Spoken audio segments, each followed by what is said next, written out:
Welcome to Chapter 14.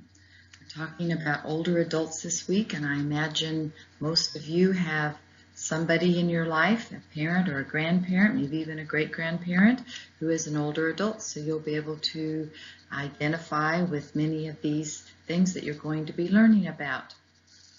The number of older adults is growing rapidly, especially the number of people over 85, and that presents itself with a lot of challenges.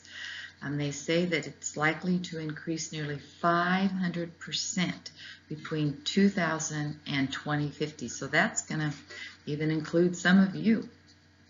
Individuals over age 85 generally need more daily assistance than people under 35.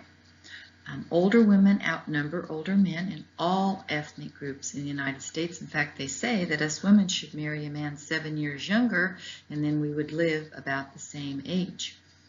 In the future, older adults will also be better educated than they are now. More and more people are going back to school, getting an education. By 2030, it's estimated that 85% of people over age 65 will have a high school diploma, and 75% will have a college degree. So that's amazing and wonderful. Aging has financial implications. So the longer you live, the more money it's going to take. Plus, the longer you live, the more likely your health care costs are going to be higher, because the health care that you're going to need as you live longer. So keeping yourself in good health now will likely help cut those costs, because you will be healthier when you are older. A question I'd like for you to ask yourself: how old would you like to live? If healthy, a long time, but if you're going to need a lot of health care as you get older, then it may not be a good thing to live that long. The decisions you make now have a great impact on the quality of life that you have in your later years. On longevity, you're going to learn about the average longevity, or what they call lifespan, and the maximum longevity, life expectancy. Researchers are differentiating between active life expectancy, in other words, living to a healthy old age, and dependent life expectancy, where you have a debilitating condition in which you would need care. Genetic factors influence our longevity, as well as environmental factors like disease, toxins, pollutants, poverty, and even our life cycle. Also, the impact of social class. Ethnic groups have differences. There are international differences in longevity. The current range extends from less than 40 years in Sierra Leone, Africa, to 82 years in Japan. So we need to look at the Japanese people to see what they're doing so that they live a healthier life to a later age. The wide divergence in life expectancy reflects vast discrepancies in not only genetics, but socioculture, economic conditions, healthcare, disease, and other related issues. You're going to learn about the third and fourth age distinction. The third age is how old age is viewed as a time of potential growth rather than decline. So this is the good news. Increased life expectancy, that can be a good thing. A substantial potential for physical and mental fitness. Evidence of cognitive and emotional reserves rather than running out. We have those for a longer time.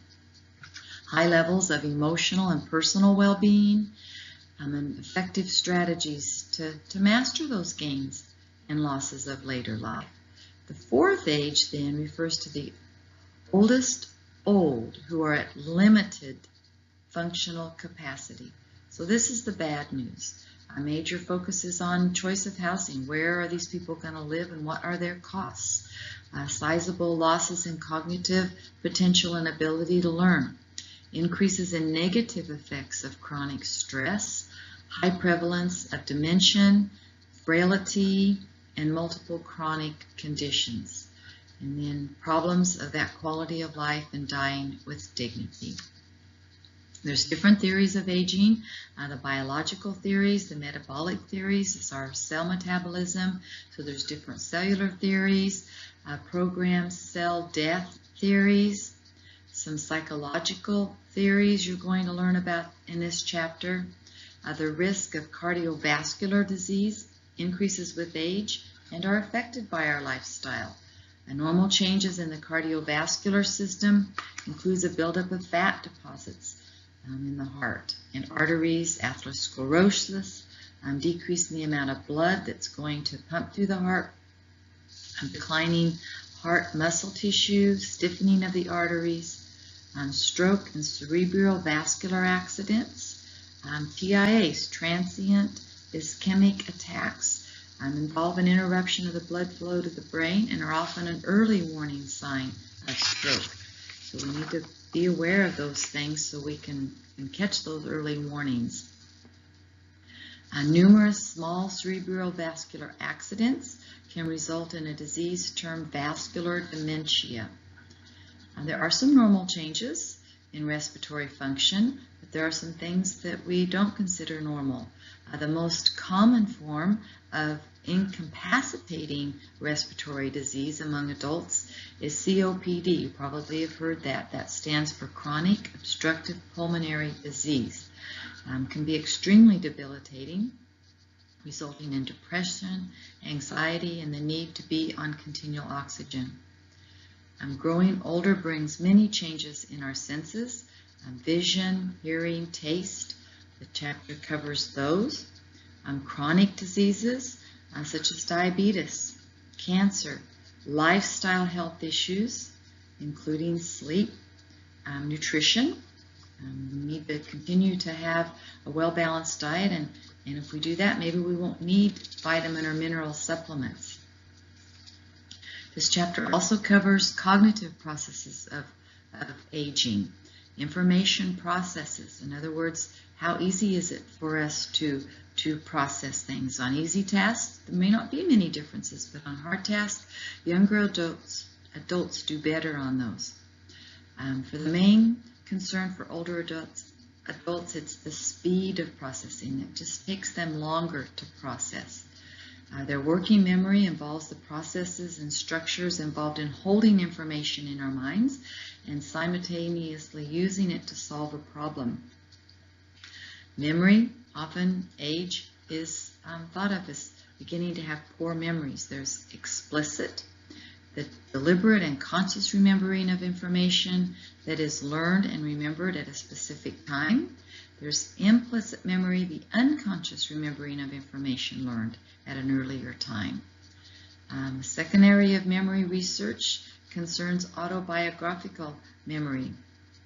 Those events that occur during one's life, particularly between the ages of 10 and 30, and what we remember from that. Memory training can be accomplished in many ways, so there's things to help our memories. External aids, internal aids. Creativity is assumed to be a function of younger people and wisdom of older, but older people can be creative as well. Mental health and intervention. Depression is an area that needs to be addressed with the elderly. They say the rate of depression declines from young adulthood to old age for healthy people. And the key symptom of depression is persistent sadness or feeling down, as sometimes is defined as dysphoria. Older adults are more likely than younger people to appear apathetic, confine themselves to seclusion, staying in bed longer, neglecting themselves, making derogatory statements about themselves. Physical changes you might notice with depression include loss of appetite, insomnia, trouble breathing, and that could reflect several different symptoms. Depression can be treated with medications and through psychotherapy, such as behavior therapy or cognitive therapy. So these certainly need to be considered. Anxiety disorders, basically anxious for no apparent reason. More common among older adults due to loss of health. They're anxious about not having the health that they used to have. They may be relocated. That could cause anxiety. They may become isolated from others, lose their independence. There's lots of things for the elderly that can cause anxiety. Dementia, the most common form is Alzheimer's. Key symptoms would include gradual declines in memory, less learning, less attention, less judgment, confusion as to time and place. They might not be able to find the right words to communicate. Their personal hygiene and self-care can lessen, and then they may develop inappropriate social behavior or personality changes. These symptoms usually worsen gradually, but those signals should be heeded. Help should be given when possible. Parkinson's disease is common among older people. Lessening of motor skills. Their walking slows. They may have difficulty getting in and out of chairs. They may show hand tremors.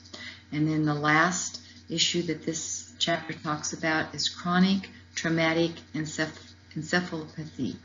It's a form of dementia caused by repeated head trauma such as concussions. So my wisdom from the wolves for this week is the best defensive strategy is the courage to attack yourself. And how I thought that related was when you're young and as you age, what courage do you have to do the kinds of things that can keep you healthier in later life, physically, cognitively, and through mental health? Have a great week.